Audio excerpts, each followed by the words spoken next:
Hola, tengan todos muy buenos días. Les damos una cordial bienvenida a este primer conversatorio organizado por Ciscal, un centro de investigación e incidencia que busca impulsar y promover el desarrollo de estrategias integrales para terminar con la situación de calle en América Latina.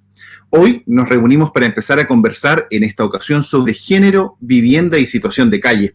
Y para ello estaremos acompañados de Mauricio Lara, Paula Zamora y Florencia Montes Páez, con quienes conversaremos respecto de distintas aristas de esta realidad, siempre centrados en el contexto de la región, América Latina. Antes de dar la palabra a Paula, Florencia y Mauricio, quiero dejar con ustedes a Ignacio Eisman, quien es coordinador de Ciscal. Hola, muy buenos días a todos quienes se están integrando a este primer conversatorio que estamos realizando. Contarles que desde Ciscal, ¿cierto?, que es un nuevo centro que está empezando a desarrollar sus primeras actividades, estamos muy interesados en poder generar una visión de la situación de calle a nivel regional, poder ver cómo se da este problema, cómo se buscan soluciones en nuestros distintos países y poder generar, ¿cierto?, no solo estos primeros espacios de encuentro, de diálogo, sino que también de articulación, ¿cierto?, a futuro entre las organizaciones, entre académicos, entre profesionales que trabajan, ¿cierto?, esta temática. Y en ese sentido, esta va a ser la primera de muchas actividades a los cuales queremos convocar a participar durante este año. En agosto también realizaremos una conferencia latinoamericana sobre la situación de calle, donde esperamos poder contar con la participación de representantes, ¿cierto?, de todos los países de la región.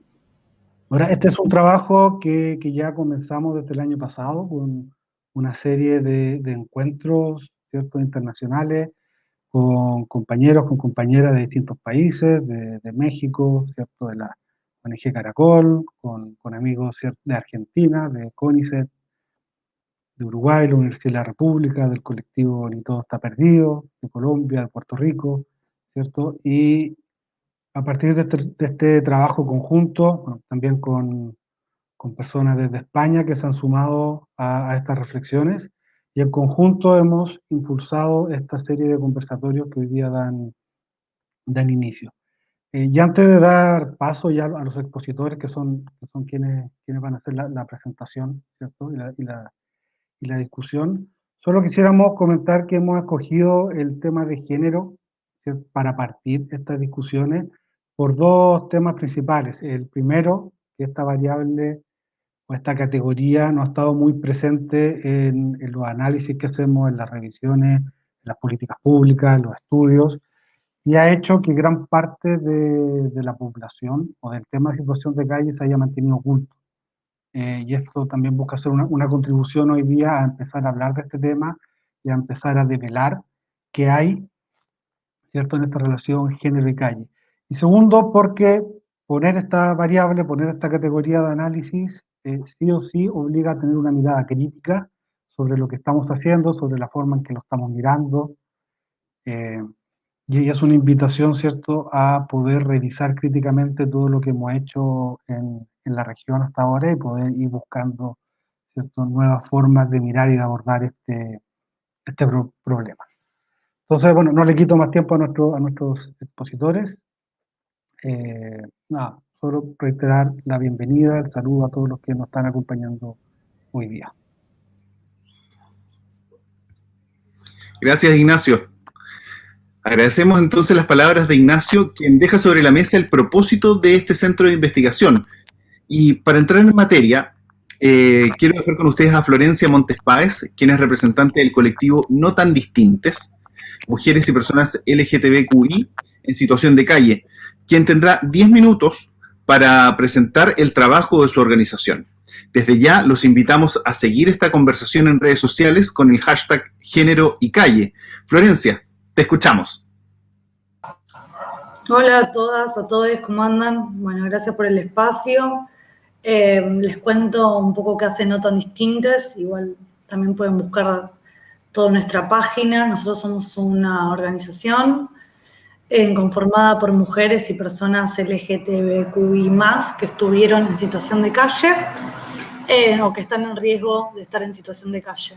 Ustedes vieron que en Argentina, como en otros países de la región, no solo es la situación de calle efectiva, es decir, las personas que duermen en la calle y viven en la calle, sino también todas aquellas que están prontas a quedar en la calle porque están internadas en instituciones de encierro o están cumpliendo condena en alguna institución y que prontamente cuando terminen esa internación o esta condena van a quedar en la calle, y también todas aquellas que alquilan a través de subsidios que tienen fechas limitadas, que después de que termina el subsidio no tienen plata para garantizar sus alquileres, que por lo general son en lugares muy precarios.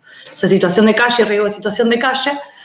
Dentro de toda esa, digamos, población, nuestra organización se dedica de una mirada feminista a acompañar a mujeres y personas LGTBQI+, que atravesaron o atraviesan esa situación. Un poco nosotras justo ahora en marzo cumplimos 10 años de organización, o sea que para nosotras también fue todo un proceso de balance y de poder pensar y repensar cómo pensamos la situación de calle y el vínculo con esto que se llama género, por qué elegimos que nuestra organización luche por los derechos de las mujeres y personas LGTB en situación de calle, por qué, digamos, nos dedicamos a... Todos nuestros proyectos están destinados justamente a esta parte específica de las personas en situación de calle. Entonces, me gustaría poder compartir un poco desde dónde lo pensamos o de dónde nos sale a nosotras hacerlo desde ahí, porque nos parece que poder pensar el género, o sea, el cruce entre género y situación de calle, nos permite, o sea, atraviesa todo el diálogo que las organizaciones sociales que nos dedicamos a esto tiene con la problemática social situación de calle, ¿no? Uno es el modo en que abordamos o las herramientas que desarrollamos para acercarnos a los compañeros que están pasando esta situación. No es lo mismo tener una perspectiva de género, vamos a decirlo así por ahora, una perspectiva de género para hacer eso que no tenerla. Otro es lo que se le propone una vez, digamos, que te acercás a esos compañeros. Y otra cosa es los modelos que construimos de vivienda, ¿no? Porque nosotras no militamos para acompañar a personas en situación de calle, sino que nosotras militamos para poder pensar modelos alternativos de vivienda. Por ende, acompañamos a los compañeros en situación de calle. Entonces, no funciona así esquemáticamente, pero lo traigo así como para que lo podamos pensar. Nosotras nos anclamos en una perspectiva de la interseccionalidad, que ahora los estudios de género lo están poniendo muy en primer plano para pensar todas las problemáticas sociales, que tiene que ver con no solo pensar, digamos, una cuestión de clase, una situación de pobreza, una situación de privilegio económico, sino también pensar que esa situación de clase está atravesada por una situación de género, ¿no? Entonces, que la propia matriz del régimen machista, patriarcal, cis heteronormativo, hegemónico, ubica los cuerpos de los varones en un lugar de privilegio, no importa la clase social. Entonces, eso también aparece en la situación de calle. Entonces, resulta que nuestras compañeras están en situación de calle como compañeros varones, heterosexuales, pero que además, por ser, además o pre, no sé qué viene primero, no importa, pero además, por ser mujeres o personas LGTBQI+, es decir, por no ser varones cis heterosexuales, sufren las violencias que les propone a estos cuerpos la violencia machista y patriarcal en otras clases sociales también. Entonces, eso a nosotras ya nos da, o sea, justamente nos interesa, nosotras, digo, no solo no tan distintas, sino en general los movimientos con los que nosotros venimos haciendo resonancia, que son movimientos feministas, nos parece que eso es clave porque nos saca de una idea de la universalidad de la problemática, que todas las personas en situación de calle en la América Latina atraviesan tal situación. Entonces, cuando vos empezás a cartografiar, empezás a dialogar con ciertas especificidades que están vinculadas a otras matrices de violencia, no solo la de clase, podés identificar que sí, es una situación hiperviolenta para todos los compañeros que atraviesan esa situación, pero que además las compañeras mujeres y personas LGTBQI, por su condición de género, son obligadas a cierto tipo de prácticas violentas por una cuestión de matriz patriarcal machista sobre sus cuerpos. Entonces, eso no le pasa a todas las personas en situación de calle. A nosotras nos interesa desenrolar esa idea de esa homogenización típica del mundo masculino, de que todos, ¿no? De que todas, bueno, ese todos y todas esconde es violento, digamos, ¿no? Porque detrás de esa idea de todos, bueno, suceden cuestiones muy específicas, vinculadas principalmente a este tipo de violencias. Eso, digo, como para poder ir al encuentro con los compañeros, para nosotros es clave saber si el compañero es qué identidad tiene, porque justamente sucede esto que nos sucede a todos, ¿no? Porque es la matriz, funciona así. Lo otro que nos interesa es esta idea de los feminismos, es ¿para qué vamos al encuentro? Justamente, nosotros vamos a un encuentro, nuestro modo de hacer los acompañamientos, nuestra organización tiene varios proyectos, pero el principal es acompañar, ir al encuentro de cualquier compañera que esté en situación de calle pasándola mal.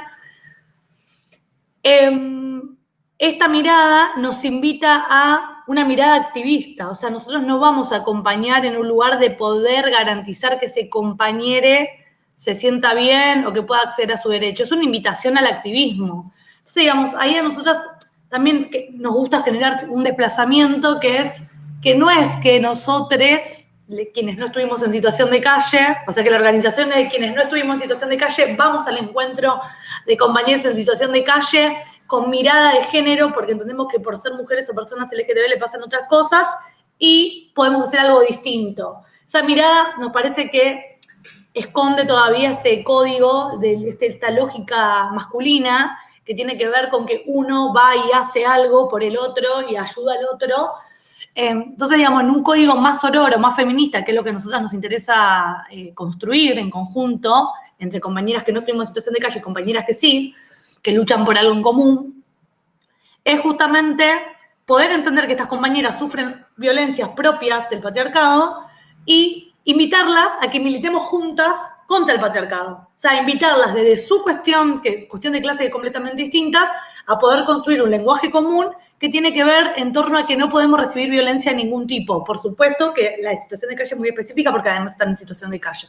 Entonces es una invitación al activismo y eso genera otra, pongo comillas cuando las palabras son las palabras sospechosas para nosotras, genera otro tipo de intervenciones, que es lo que a nosotras nos interesa, porque no es una intervención terapéutica, una intervención de cómo acompaño al que la está pasando mal, sino que es una invitación, es una interpelación de activismo militante. Es y eso configura otro modo de pensar la problemática, porque vos ya no encarás a la compañera como si fuera víctima de situación de calle y víctima de violencia de género, sino que nosotros lo que nos interesa construir es, efectivamente somos víctimas de violencia de género y mucha gente encima es víctima de la situación de calle.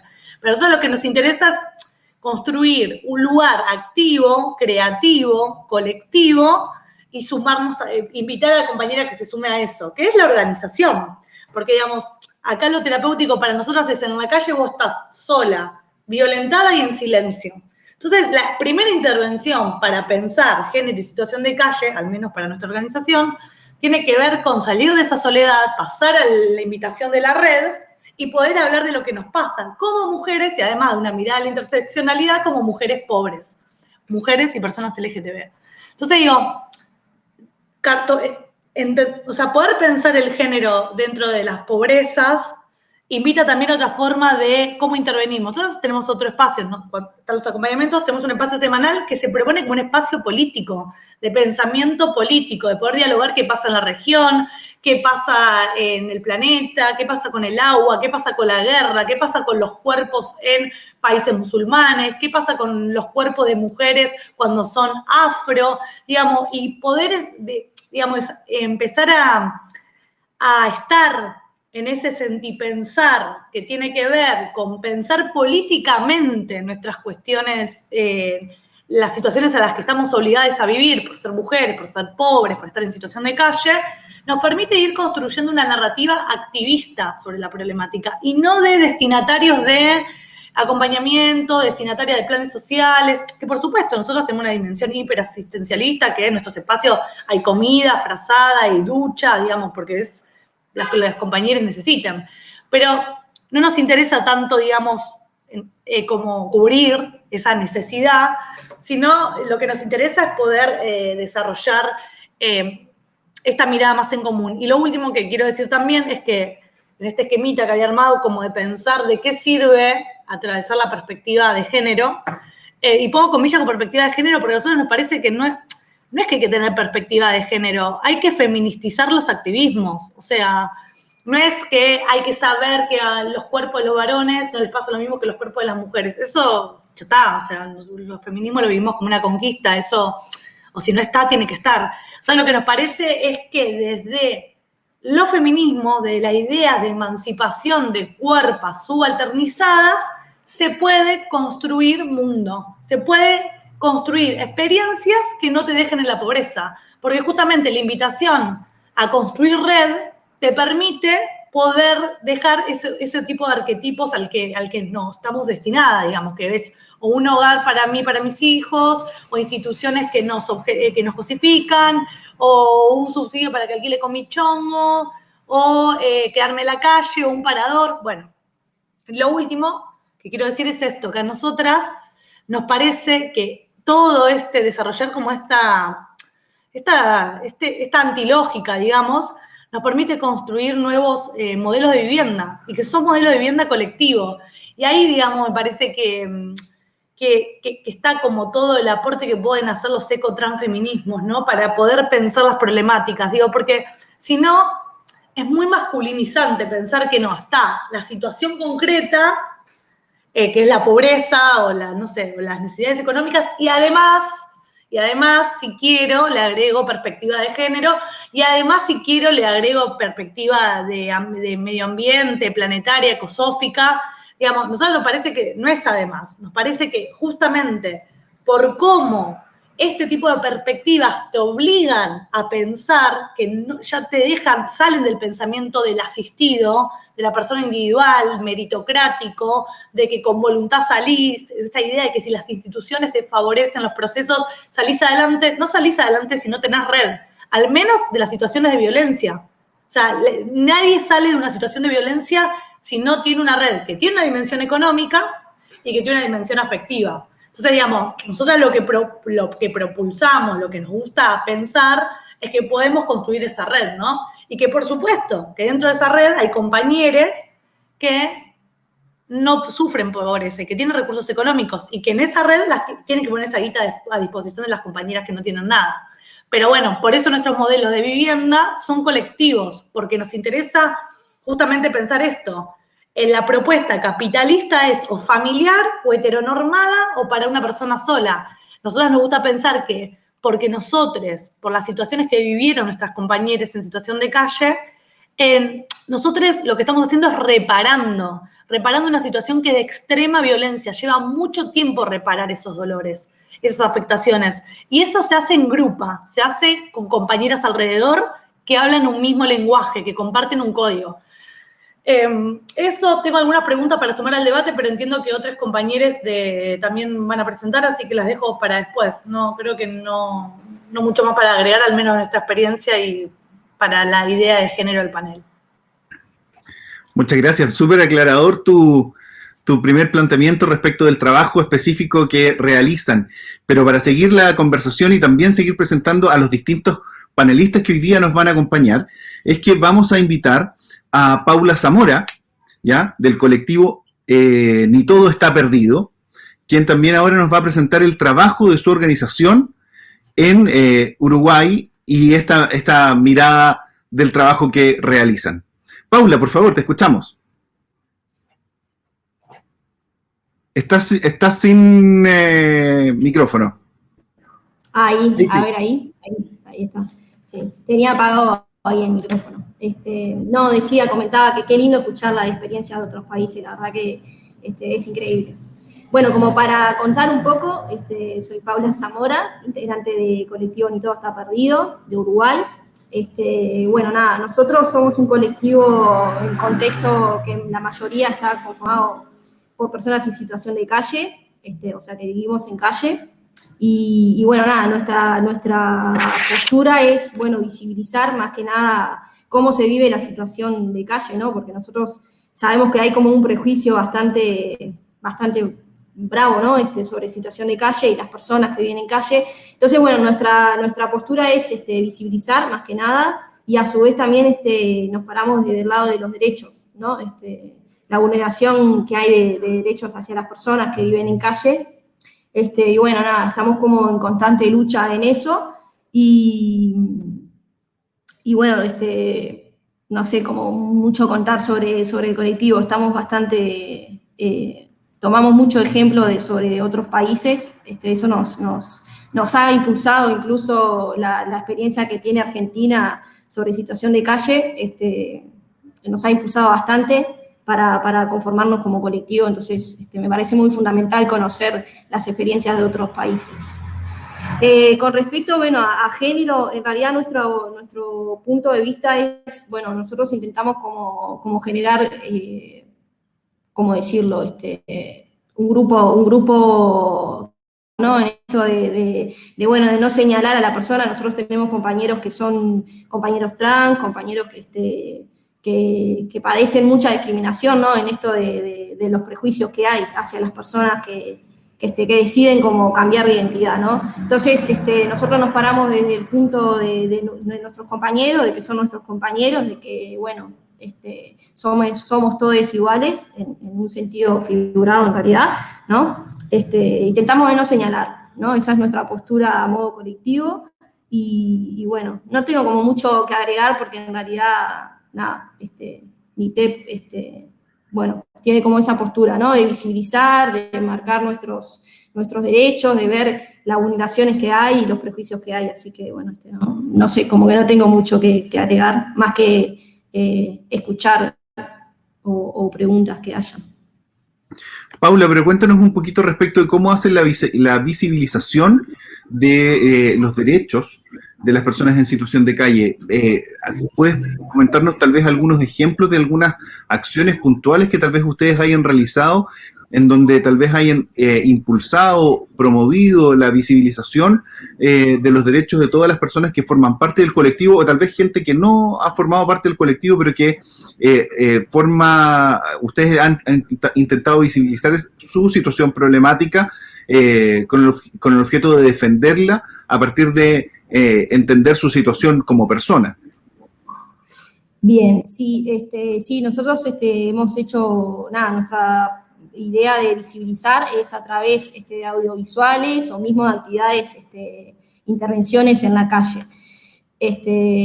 Capaz también agregar un poco esto de que nosotros como que intentamos no solo defender a nosotros mismos, o sea, decir a las personas que conformamos el colectivo, sino también intentamos como de defender los derechos de las personas que también conviven en calle, ¿no? En esto de las muertes, cuando pasan las muertes, ¿verdad? Que es una triste realidad. También intentamos como visibilizar eso, ¿no? Los nombres de los compañeros que mueren, porque eso es algo que en los medios de comunicación pasa mucho, es una realidad, a veces no son nombrados, no son desnombrados, entonces intentamos de visibilizar esas cosas también. Bueno, eso, hacemos como intervenciones en la calle, intentamos hacer a modo artístico también, tenemos manifiestos hechos y bueno, otras cosas más.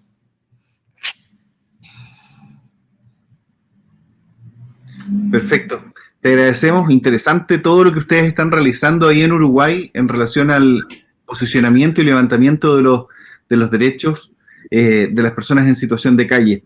Y también hoy día tenemos como invitado a esta conversación de género, vivienda y situación de calle a Mauricio Lara, quien es investigador y desde esa perspectiva también nos va a comentar las distintas experiencias que él ha tenido en relación a estas tres temáticas que hoy día nos convocan. Mauricio. Muchas gracias. ¿Me escuchan bien? ¿Sí? Sí, perfecto. Bueno, muy interesante lo que se realizan en ambos colectivos. Por suerte ya he podido hace un tiempo atrás venir conociendo esos colectivos y me parece de todas maneras un trabajo muy, muy valorable.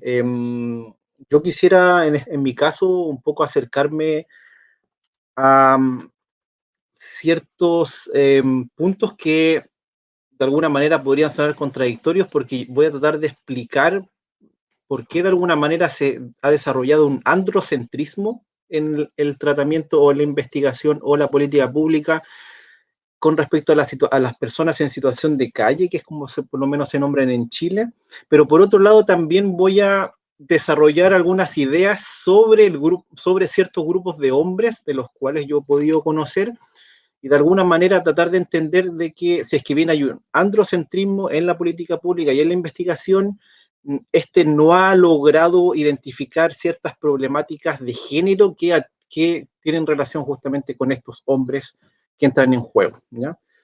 Me parece fundamental como contexto en este sentido partir de alguna manera con lo que ocurre en Chile alrededor de los años 2000, que es cuando se establece más concretamente una neoliberalización de la política pública, de la política social en Chile, que lleva progresivamente, y eso lo vemos también en otros escenarios, también en otros continentes, que lleva una progresiva focalización de la política pública hacia ciertos grupos que de alguna u otra manera voy a tratar de explicar de que son los más visibles, pero no en realidad en la gran cantidad a lo cual deberían apuntar las políticas públicas, ¿ya? En ese sentido, a partir de una bajada del neoliberalismo hacia la política pública, se da una focalización, se crean ministerios, se crean también definiciones que por lo menos en Chile lo vamos a ver representados con la definición de persona en situación de calle. Y interesantemente, cuando uno revisa esa definición, uno se da cuenta de que refiere a personas directamente en calle, en segundo lugar a personas en servicios, y dice expresamente de que no considera a las personas que se refieren a los pobladores y pobladoras, ¿ya? Es decir, a lo que históricamente se ha considerado los movimientos de los sin casa, ¿ya? Entonces, me da la impresión, pareciera de alguna manera evidente, de que esta separación, ¿cierto?, rompe un poco lo que puede ser la problemática de la vivienda y se separan, se atienden por ministerios distintos, por políticas distintas, ¿ya? Y esto lo que va generando es que progresivamente va a ir aislando a la población en calle a través de sus servicios, etcétera, y sus espacios, ¿ya? Y eso eventualmente ha llevado a una despolitización del problema de la vivienda en ese grupo particularmente, ¿ya? Pero por otro lado se ve una constante politización, obviamente, del movimiento de los pobladores y pobladoras, que, bueno, eso por lo menos en el caso chileno está muy, muy presente hoy en día con la temática de la nueva constitución.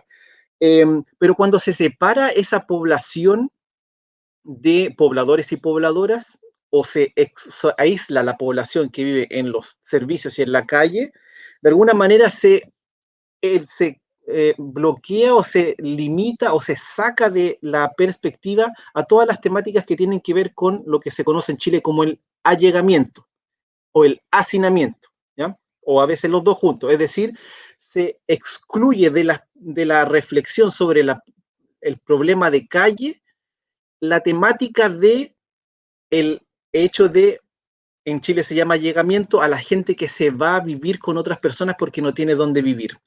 Es decir, según mi interpretación, hay una limitación, por lo menos en entender las causas de esta problemática, al sacar de vista el tema de estas soluciones habitacionales a las que la gente llega eventualmente antes de llegar o en vez de llegar a la calle, ¿ya?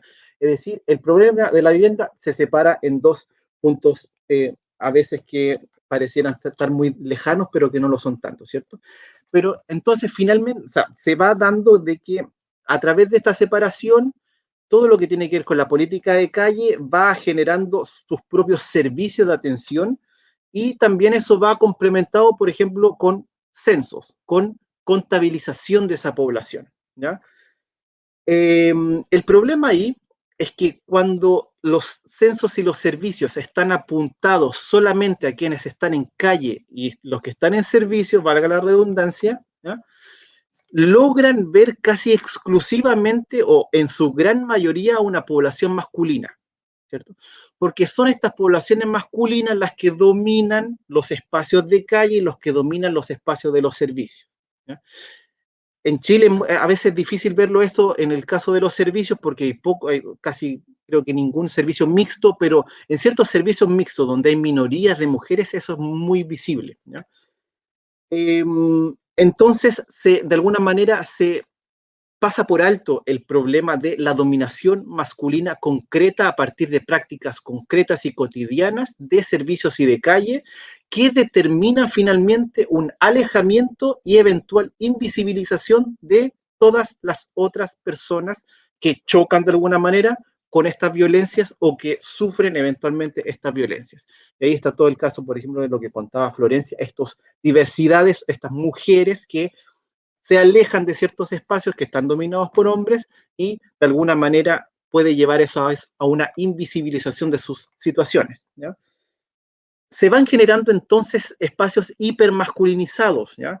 Pero interesantemente son espacios, los de los servicios, por ejemplo, son espacios hipermasculinizados, pero cuando uno ve quienes trabajan en estos servicios, en algunos lugares se dan de que hay una casi exclusividad de mujeres trabajando ahí, ¿cierto?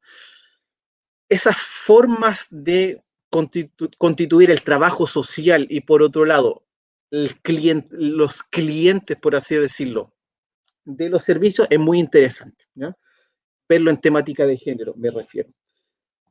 Entonces, sin embargo, pese a haber también, como digo, una centralidad masculina, un androcentrismo, una dominación masculina, también hay invisibilizaciones de ciertas situaciones que viven los hombres y que se pasan por alto, y que obviamente sería interesante profundizar en ello si queremos tener una perspectiva general del problema. Da la impresión de que, por lo menos lo que yo he podido ver en algunas investigaciones que he llevado a cabo, de que se da una invisibilización, por ejemplo, de la situación de ciertos hombres por parte de su familia, ¿ya? Es decir, familias no saben dónde están sus integrantes hombres que en algún momento decidieron irse y que después saben, ya sea porque emigraron a otro lugar o por alguna otra situación, generalmente que tiene que ver con distancia, llegan a la calle o llegan a los servicios. Me tocó conocer gente, por lo menos 2 hombres me dijeron o escuché decirles que si es que su familia supiera dónde están, los irían a buscar, ¿ya? Esto es interesante considerarlo porque está basado también en aspectos de género de la masculinidad que son necesarios relevar, como es el orgullo y el honor masculino, por ejemplo. Me tocó escuchar en algunos momentos y también uno lo interpreta como tal, la frase de me fui de mi casa porque no tenía nada que ofrecer o no tenía nada que dar, ¿ya? Eso, según mi interpretación, lo he podido ver más que nada en casos de hombres y que refieren de alguna manera a esta masculinidad fracturada que no tiene posibilidad eventual de poder entregar, dar, cubrir, proteger, etcétera, y por lo tanto no puede ni siquiera acompañar y se aleja. Da la impresión entonces de que hay ciertos aspectos de la masculinidad que le hacen más fácil al hombre que a la mujer alejarse del hogar o de la vivienda, ¿ya? Y por otro lado también, eso también uno lo puede proyectar eventualmente al caso de los pobladores y pobladoras, ¿ya? Cuando uno averigua, cuando uno ve la mayoría con las cuales están conformadas los comités y sus socias y socios, es una mayoría femenina, ¿ya? Una mayoría pero radical, podría decirse en algunos lugares un 80%, y es interesante ver también cómo a nivel de comité de vivienda también existe cierta cuestión que a mí todavía me cuesta mucho definir, que es una desgana o un desinterés masculino por la vivienda como un proyecto a largo plazo, ¿ya? Y esa cuestión me parece, por lo menos a mí, fundamental y de alguna manera estoy tratando de apuntar a ese punto. Y por otro lado también, ese también es otro punto que uno podría alargarse, hay una limitación de ciertos hombres a la participación femenina en estas organizaciones, ¿ya? Es decir, en general, como para ir cerrando,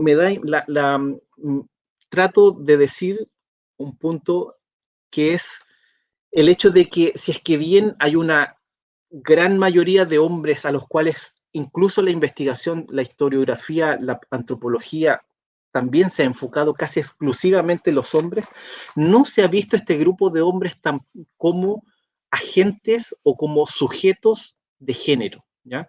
Se lo ha generalmente visto como grupos casi abstractos, y se ha omitido temáticas, por ejemplo, sobre la paternidad, sobre la sexualidad masculina en ciertos espacios, ¿ya? Es decir, distintos aspectos que relevan, que se relacionan con el género y que finalmente son tremendamente determinantes, y esto es lo central, son tremendamente determinantes para dar cuenta o para lograr entender cuáles son sus negociaciones y cuáles son sus decisiones para llegar a ciertos lugares, para entrar en ciertas relaciones, para acercarse o no a ciertas instituciones, irse o no de la familia o volver, etcétera, ¿ya? Entonces, de alguna manera lo dejo por ahí, quizá un poco abierto para poder seguir conversando después. Muchas gracias. Perfecto, Mauricio, muchas gracias por esta primera ponencia. Pero ahora me gustaría que de repente pudiésemos conversar tal vez más cruzadamente entre ustedes tres, porque me imagino que deben haber diferencias sustanciales entre abordar o vivir la situación de calle desde una perspectiva desde los géneros. Es muy distinto vivir tal vez una situación de calle siendo mujer o siendo hombre o teniendo alguna opción sexual distinta desde el punto de vista tal vez de las dificultades que se viven. ¿Qué es lo que pueden comentar ustedes respecto desde sus distintas experiencias? Partamos por Florencia para que nos pueda comentar respecto de lo que pasa tal vez en Argentina.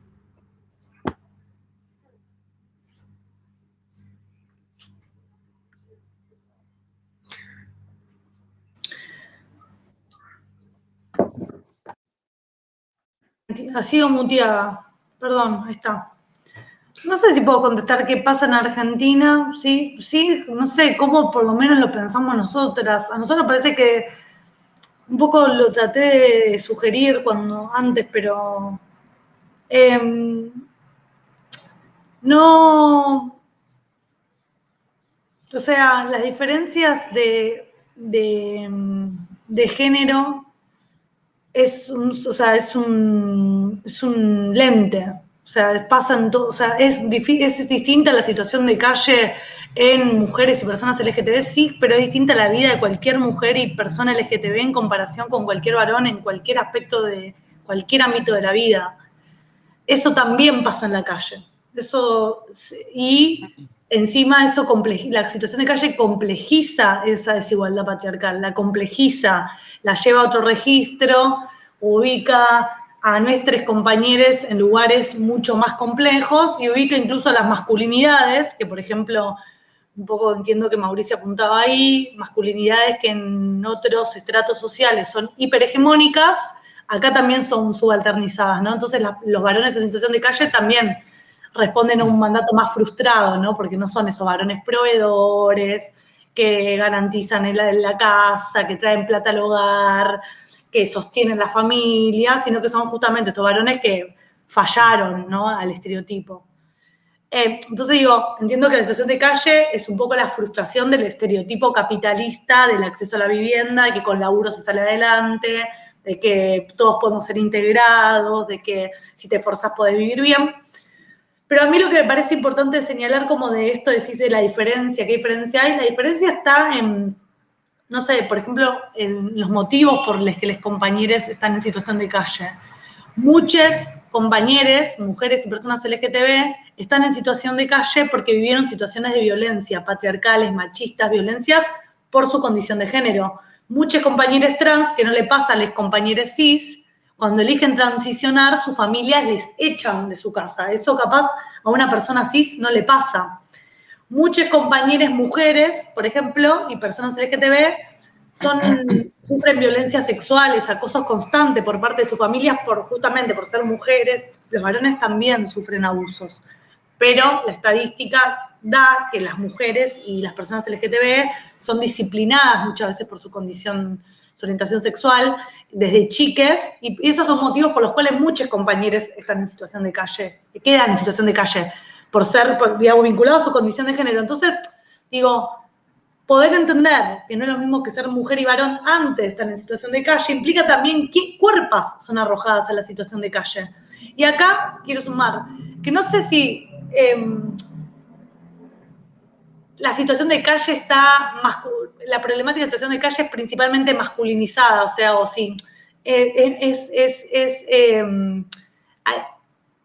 existen los varones masculinos, no solo que hay más varones en situación de calle, sino que además no sé si es que se masculiniza la problemática. Creo que justamente el problema del registro patriarcal para pensar todas las problemáticas, esto que decíamos que estamos llamando enfoque de género, para pensar las problemáticas es importante porque efectivamente hay menos mujeres en situación de calle que cuantitativamente, pero justamente hay menos en situación de calle porque la problemática del machismo hace que no podamos quedar en calle. Si todas las mujeres que estamos en situación de violencia ahora saliéramos mañana a la calle, seríamos miles, millones. La problemática sería justamente, pero el patriarcado tiene todos unos dispositivos para evitar esa salida.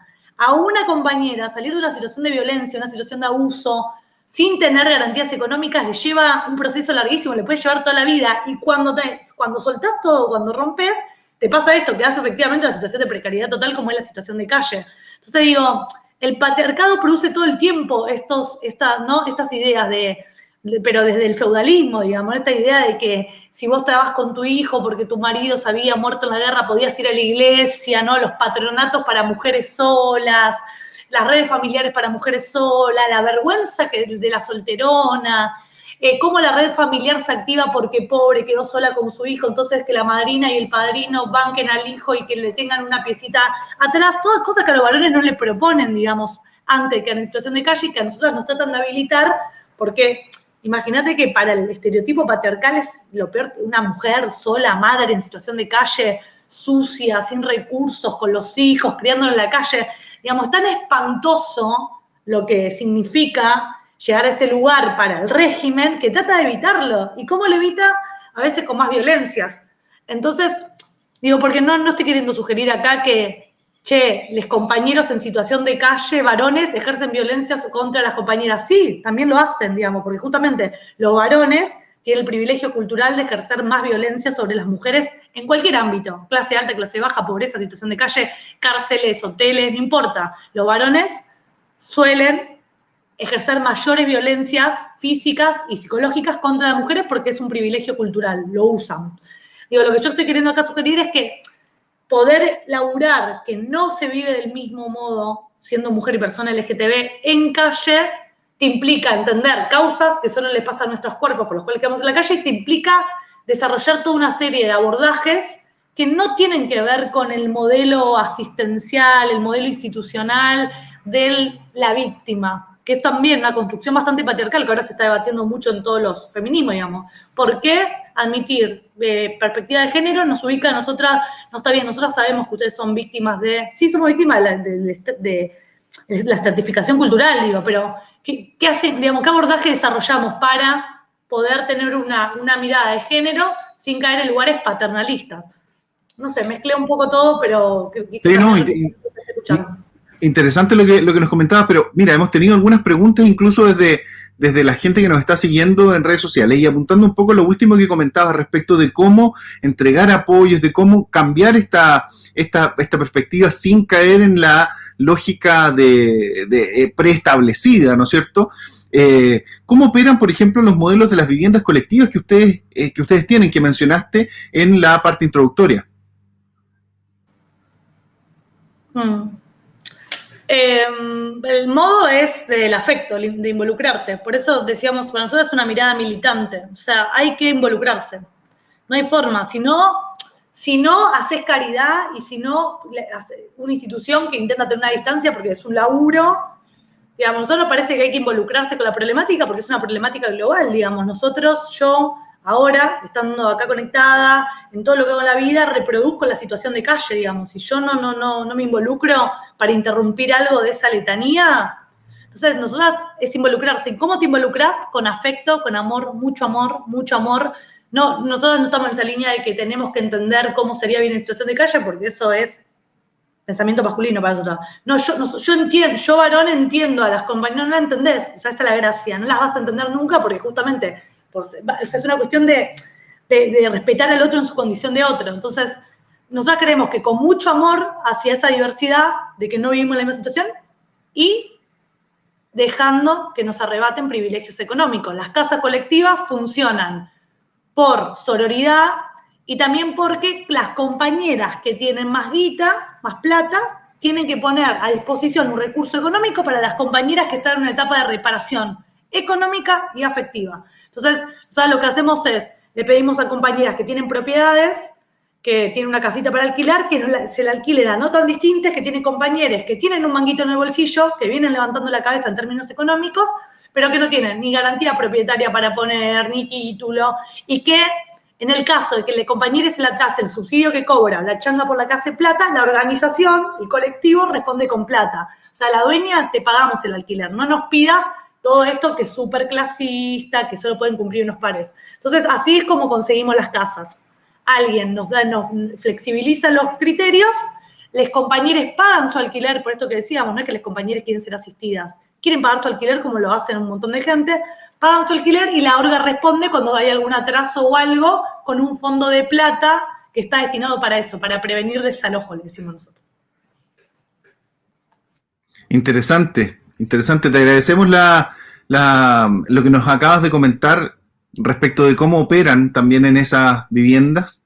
Y queríamos conocer también qué es lo que pasa en Uruguay. Paula, cuéntanos un poquito respecto de cómo trabajan ustedes, cómo ven también esta situación de género y calle, si es que hay algunas diferencias en lo que pasa particularmente en Uruguay en relación a esta temática.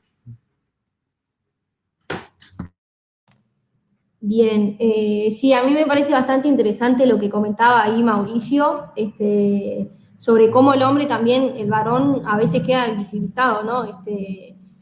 Porque bueno, en esto cuando hablamos de igualdad, ¿no?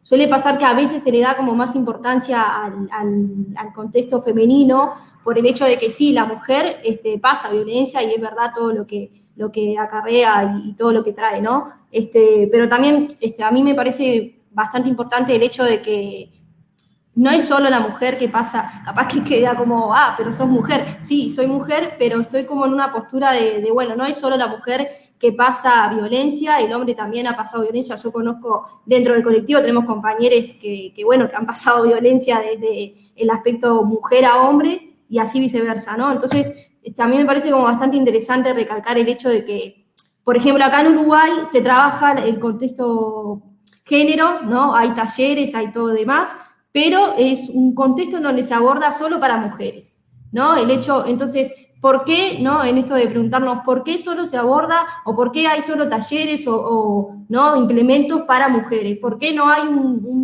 talleres para varones? ¿Por qué no se podría, no? ¿Por qué no se debería? ¿No? Entonces, a veces es bastante interesante esto de la invisibilización que hay hacia el varón, ¿no? De la población hacia el varón. Pero bueno, un poco ahí como para comentar. Acá en Uruguay pasa eso, ¿no? Hay como un contexto bastante, el abordaje porque es la realidad, hay un porcentaje más de violencia hacia la mujer, es una realidad, pero también me parece como interesante recalcar esto de que bueno, el hombre sí es, como comentaba Mauricio, queda como medio invisibilizado por el hecho de eso, ¿no? Que se aborda como, se le da como más importancia a la mujer, que está bien, a mí me parece como perfecto, pero también sería interesante y sería como trabajar un poco más en las políticas sociales igualitarias, ¿no? En esto del contexto, que estaría de más que, por ejemplo, los talleres sean también para varones, ¿no? Porque, por ejemplo, acá hay talleres que son para mujeres y olvídate que se puede acercar un varón al taller, ¿no? Porque, bueno, no sabemos los contextos de las participantes, de los participantes, o sea, de los compañeros, que tal vez no lo hacen en conjunto, porque bueno, sabemos que la violencia y todo lo demás, tal vez genera como una sensibilización a que estar en un mismo taller en conjunto varones y mujeres, ¿no? Pero bueno, por acá en Uruguay es así. Perfecto.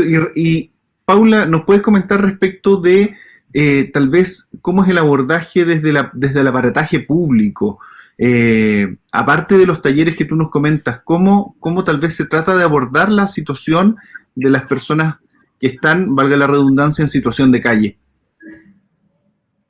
En general, de la situación en calle, bueno, justamente eso, no hay como un abordaje que se le dé a la asistencia al varón, ¿no? Esto bueno, por ejemplo, acá hay un ministerio específico que es para las mujeres, en relación a la violencia, ¿no? Pero siempre queda como el varón afuera, queda como, la mujer es la única persona que vive la violencia. Y sí, yo respeto mucho el pensamiento que se tiene de que, bueno, la mujer vive la violencia, porque es verdad, pero porque si haces un porcentaje, entre comillas, el estudio sociólogo de que, bueno, cuántas mujeres mueren por año, es la realidad, ¿no? Pero en contexto así de personas en situación de calle, por ejemplo, en los refugios se dan talleres de género, pero en los refugios de mujeres. Yo con los compañeros del colectivo conversamos pila de eso, con los varones. ¿Por qué en los refugios de varones no se le da los talleres de género? ¿No? Que hablaba esto de igualitario, entre comillas, ¿no? Entonces, desde el abordaje a personas que están conviviendo en situación de calle pasa eso, ¿no? El hecho de que, bueno, como que se interioriza más, se prioriza más al contexto femenino que al varón. No sé si ahí como con Sí, no, perfecto. Súper. Y ahora le voy a dar el paso a Mauricio para que también un poco nos cuente respecto de esta misma realidad que nos acaban de exponer tanto Florencia como Paula, e idealmente que nos puedas comentar que él en este instante está conectado desde Berlín, que nos pueda comentar cómo ve la realidad de América Latina, ¿ya? En relación a otros contextos mundiales en cuanto al desarrollo de inclusión y enfoques de género para el trabajo de políticas públicas y sobre todo estas temáticas también en relación a situación de calle. Para que desde ya te dejamos la palabra para que nos puedas comentar eso, Mauricio. Muchas gracias.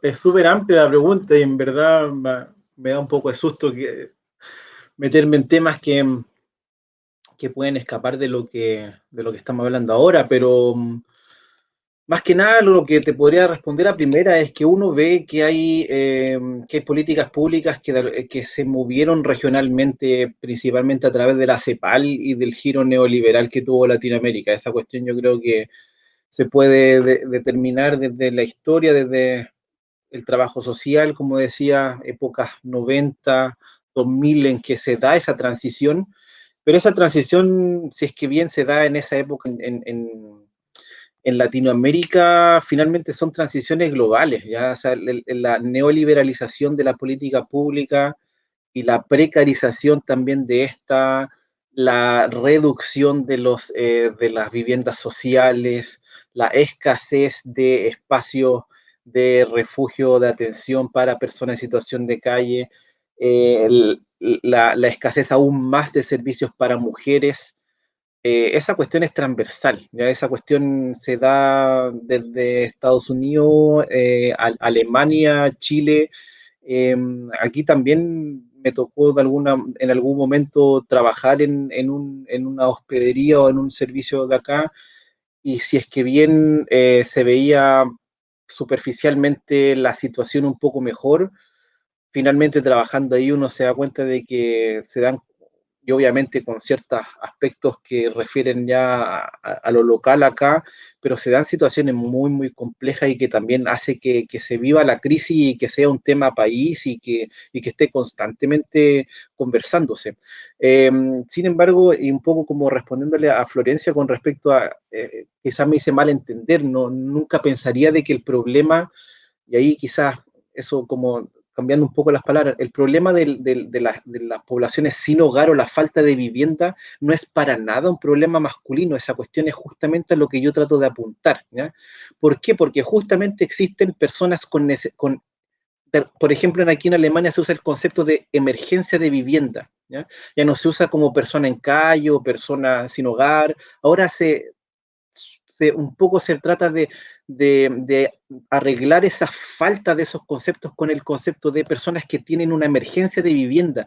Y ahí entran personas que son de las más variadas características. Entran desde personas justamente en calle o en servicios, como también personas que viven allegados o que viven en otras casas sin querer hacerlo, personas que están bajo dependencia económica o violencia intrafamiliar y que no pueden salir, personas que están privadas de libertad, personas que eventualmente, por ejemplo, entran incluso a estudiantes que no tienen, que es muy común un poco la migración por estudio, ¿cierto? También entra de alguna manera población estudiantil que está necesitada de vivienda y que no lo tiene, ¿ya? Es decir, el tema de la vivienda, y es a lo que yo trato de apuntar, es un tema general, eh, no de todas las clases, pero sí una gran cantidad también de población de clase media que, como digo, vive dependencias y vive situaciones de emergencia de vivienda determinadas por género, también en los hogares, ¿no?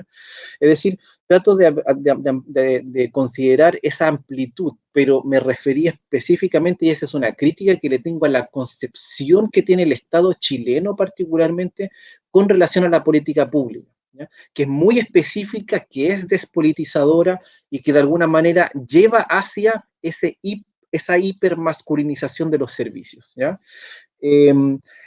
Pero lo interesante, creo, fundamental de entender la temática de género es tratar de entender que también dentro del grupo de, pareciera de perogrullo, pero dentro del grupo de hombres y dentro del grupo de mujeres se dan diversidades o diferencias tan radicales que incluso si uno las pusiera en una escala se cruzan, ¿ya?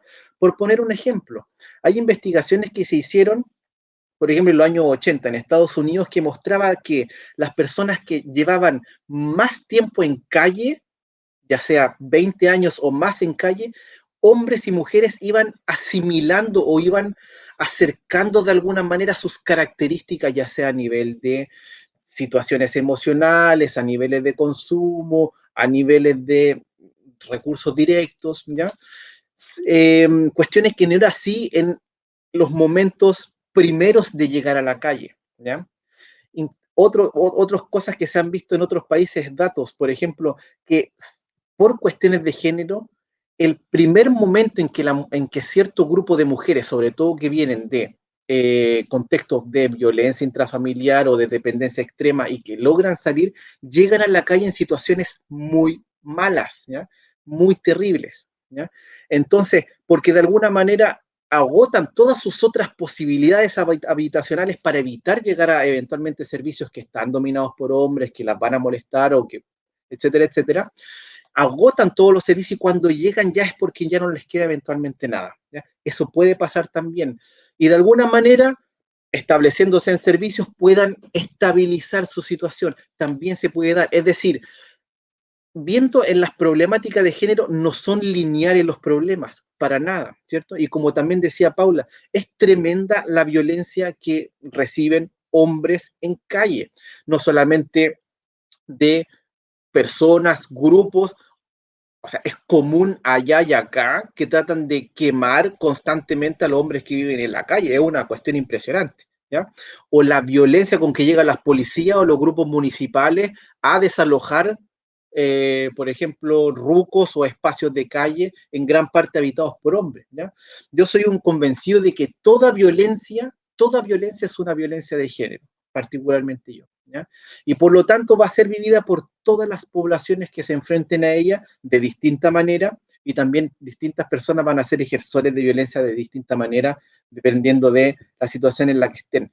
Pero me parece interesante dar cuenta de esas variabilidades que se pueden dar incluso dentro de grupos de hombres cis, hetero, por ejemplo, las diferencias que hay entre hombres jóvenes y hombres adultos es fundamental.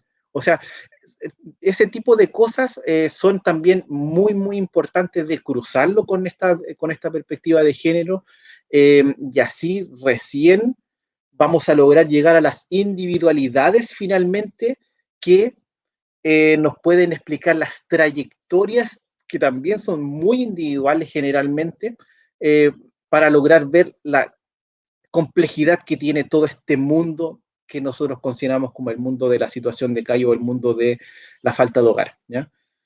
Eso por ahora. Interesantísimo también lo que nos comentas. Ciertamente la situación de calle nos puede dar para conversar bastante rato, largo y tendido respecto de las distintas realidades que vamos viendo y de los distintos trabajos que cada uno de ustedes realizan. Pero para ir ahora dando un poco cierre tal vez a esta primera conversación organizada por Siscal, quiero invitarlos a dar unas últimas palabras en relación al trabajo y a la temática que cada uno de ustedes realiza. Partimos en esta ocasión ahora por Paula, para que nos pueda entregar algunas últimas palabras en relación hacia dónde tal vez van a seguir avanzando en esta temática de situación de calle. Paula. Bueno, nada, nosotros como colectivo estamos apuntando ahora a una que justamente tomamos como ejemplo Argentina, la experiencia que ha tenido Argentina. Estamos apuntando hacia una ley de personas en situación de calle, y a su vez también estamos como mucho en el tema de vivienda, porque nosotros consideramos que los refugios, si bien se necesitan los refugios por tema de emergencia, consideramos que no es una solución. Entonces estamos como apuntando mucho a las viviendas comunitarias, que también esto es tomando ejemplo a otros países. Y bueno, seguimos en constante lucha de nuestros derechos y la igualdad hacia las personas, entre nosotros mismos también, ¿no? Porque consideramos que hay como, nos pasa mucho el poder que tiene el varón hacia la mujer también, ¿no? Porque capaz que medio contradictorio, porque hace un rato como que defendía un poco, pero a nosotros nos pasa mismo también que a veces la autoridad que tiene el varón hacia la mujer, ¿no? Entonces intentamos como también generar espacios entre nosotros mismos, justamente sobre el tema esto de género y la igualdad hacia el varón y la mujer hacia el varón. Así que estamos como en ese contexto. Súper. Muchas gracias. Lorencia.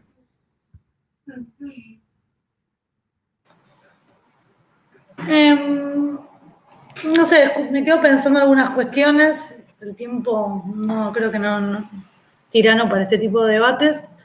No quiero caer en el binarismo, digamos, que me parece que es un artificio patriarcal, digamos, quedar como, creo que no se trata de defender ni a varones ni a mujeres. No me parece que esté en debate, digamos, que los varones en situación de calle sufren violencias también. O sea, la situación de calle es una situación de vulneración de derechos, por ende es violenta. Sí creo que no, y este es un posicionamiento, por eso arranqué contando nuestra experiencia, nosotros somos un colectivo feminista. Desde ahí militamos la situación de calle, no es que militamos, o sea, que acompañamos personas en situación de calle y además... Entonces, nuestro posicionamiento es que no es lo mismo lo que le pasa. Hay un arquetipo, que entiendo que hay muchos varones que no cumplen con eso. Perfecto, genial que eso pase, que esté pasando, pero son portadores de un privilegio que es cultural y lo llevan a todo lo que hacen. Y eso no es por eso digo, es ideológico, epistemológico. O sea, nosotras creemos que hay una desigualdad que está construida y que prevalece en todo lo que pasa, y nos cuesta mucho el pensamiento de la igualdad, sin pensar nosotras vamos a una perspectiva más de la diversidad, de justamente de poder constelar cada uno de los privilegios que tiene. Yo no estuve en situación de calle y milito en un colectivo hace 10 años de compañeras que luchan por modelos alternativos de vivienda como yo. Y me tengo que hacer cargo de ese privilegio, que tampoco lo elegí, o sea, te toca, o sea, está como otro compañero tampoco le eligen estar en situación de calle. Entonces digo, y laburar con eso, y creo que los varones, en un sentido amplio, entiendo que no es lo mismo la situación de los varones en situación de calle, que pasan situaciones extremas, como nuestras compañeras, de pobreza, pero creo que los varones también tienen que hacerse cargo de que, bueno, de que son varones, y que para poder componer determinadas luchas de determinada perspectiva, eso tienen que dejarse robar así, tienen que dejarse arrebatar eso, porque es parte de lo que nosotros estamos haciendo en la lucha. Me parece que es como, no sé, lo primero que se me viene a la cabeza es el debate, ¿vieron?, de si los varones pueden marchar el 8M. ¿Qué pasa con los varones que bancamos la lucha? Que nos parece bárbaro, está bárbaro que la banquen, pero que, o sea, hay miles de cosas para bancar la lucha, pueden estar haciendo lo que nosotros hacemos todos los días mientras luchamos. Digo, me parece que es algo más de ese estilo, que un estilo de, digamos, de para nada, digamos, sería una captura capitalística total estar queriendo acá ver quién sufre más, quién sufre menos por su condición de género. Para mí, cruzar, digamos, género y clase, lejos está de justamente caer en un lugar sufriente, súper cristiano o judeocristiano, que nos deje en un lugar de quién se merece más la ayuda de mesiánica. Para nada, digamos. A mí me parece que justamente componer desde entender que podríamos haber tenido el tema de etnia, obvio. Imagínate esta situación de calle, ser un compañero trans encima racializado, que no seas blanco. ¿Qué pasa con los compañeros con étnicamente originarios? Obvio, sufren más violencia que los blancos. Todo bien, no, bueno, pero los blancos también sufren violencia en situación de calle. Sí, pero te puedo asegurar que no sufren la misma violencia que sufren los compañeros afro. Y no porque no lo puede elegir el compañero blanco tampoco, no se elige, es parte del diagrama contra el que luchamos todo el tiempo, que es clasista, que es misógino, que es transodiante y que es racista. Entonces digo, me parece que en todas las intervenciones hay que laburar contra eso. Así que nada, eso, pero entiendo que no es, justamente me corro de, no tengo ningún argumento neutral para justificar de dónde lo digo de un posicionamiento ideológico, transfeminista, en que es, nada, me parece que estamos en un momento de la lucha donde hay que posicionarse y hay que tomar partido. Y bueno, y a nosotros nos parece esto, que nuestras compañeras sufren otro tipo de violencia, ni mejores ni peores, y están vinculadas a su cuestión de género. Y lo importante no me interesa tanto para discutir, digamos, qué les pasa en la calle, sino justamente que tener eso que decía yo, ese código, te permite generar otros modelos alternativos de vivienda, que es lo que a nosotros nos interesa. Nosotros queremos vivir en red, no podemos vivir soles. Y resulta, y parece ser, que hay experiencias donde compañeros podemos vivir en red, generando plata, prestándonos plata sin caer en lugares de dependencia de varones. Resulta que existen modelos donde no te tiene que proveer ni tu papá, ni tu tutor, ni tu marido, ni tu patrón. Existen, hay que construirlos. Entonces, digamos, esa es la potencia que a nosotros nos interesa. No es tanto por discutir quién es el sujeto de derecho, ¿no? Me parece bárbaro que haya derecho para todos y todas, y cómo nos acercamos al cumplimiento de esos derechos. Así que nada, aportar eso nada más al final, agradecer, y bueno, invitarlos a que vean también, nosotros tenemos ahí ahora nuestros 10 años, de no tan distintas que hacen como este recorrido, ¿no? Nosotras devinimos transfeministas, no fue una prioridad en nuestra organización. Fuimos descubriendo al revés, justamente, retomo lo que decía Pau, para nosotras es al revés, nosotras nos dimos cuenta que teniendo solo un espacio de mujeres empezaban a pasar cosas distintas. O sea, nosotras fuimos hacia el taller solo de mujeres. Arrancamos como un grupo mixto y decidimos generar un espacio solo entre compañeros, justamente porque entendíamos que cuando los varones quedaban afuera empiezan a pasar cosas del orden de reparación entre nosotros. Eso. Gracias y bueno, no me despido porque todavía falta gente que hable. Perfecto, muchas gracias. Mauricio, cuéntanos tú algunas palabras al cierre de este conversatorio. Sí, también tantas ganas de seguir largamente conversando estos temas, son tan complejos y más que nada también mi punto de vista un poco es dar cuenta de la complejidad del problema. Yo creo que ese finalmente es el foco, no es cerrar el tema, ¿cierto? Porque al revés, está recién abriéndose, estamos recién, por lo menos en Chile, entrando en una transformación constitucional de que esta cuestión el tema de la vivienda es un tema fundamental. Y en ese sentido tiene que estar considerado con todas sus complejidades y sin tratar de no asumir ciertas cosas que finalmente cuando uno ve la experiencia individual no son tal, ¿ya? A veces puede uno lograr llegar ahí como a una especie de confusión. Me hace recordar, por ejemplo, con respecto al tema de las etnias o el tema de los grupos étnicos o el grupo directamente o las temáticas directamente del cruce de raza con el problema de situación de calle.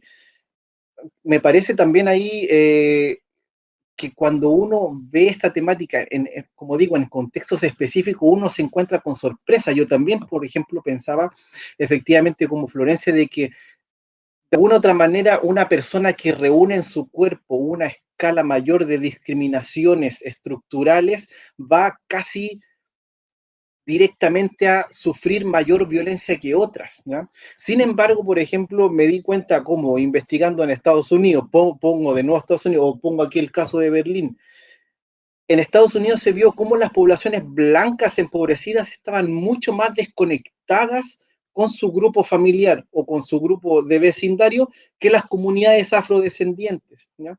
Y por lo tanto tenían características tremendamente distintas con relación a su desafiliación de las que tenían otras poblaciones, y en ese sentido también, y eso se juntaba también con otros datos, por ejemplo, de que la población blanca tenía mayores tasas de consumo de alcohol que la población afrodescendiente, y esa conjunción de cosas significaba de que uno jamás podría decir de que había una mayor propensión de población afro o población blanca a estar en la calle. Yo no podría por lo menos afirmar ese tipo de cosas. Lo que sí puedo afirmar es de que en contextos particulares entran infinidad de aspectos en juego, y ahí recién uno puede ver a través de la experiencia particular de las personas cuál es su situación, ¿cierto? Y en ese sentido, me parece también, pero comparto absolutamente con Florencia, esta es una cuestión que tiene que aquí, de que uno tiene que tomar posición. Yo creo profundamente en una municipalización de las soluciones habitacionales, en un fortalecimiento obviamente de las municipalidades y de los distintos tipos de formas comunales de habitabilidad. Tenemos que dejar de lado el objetivo de ser propietarios, que en Chile está tan, que es una cuestión pinochetista.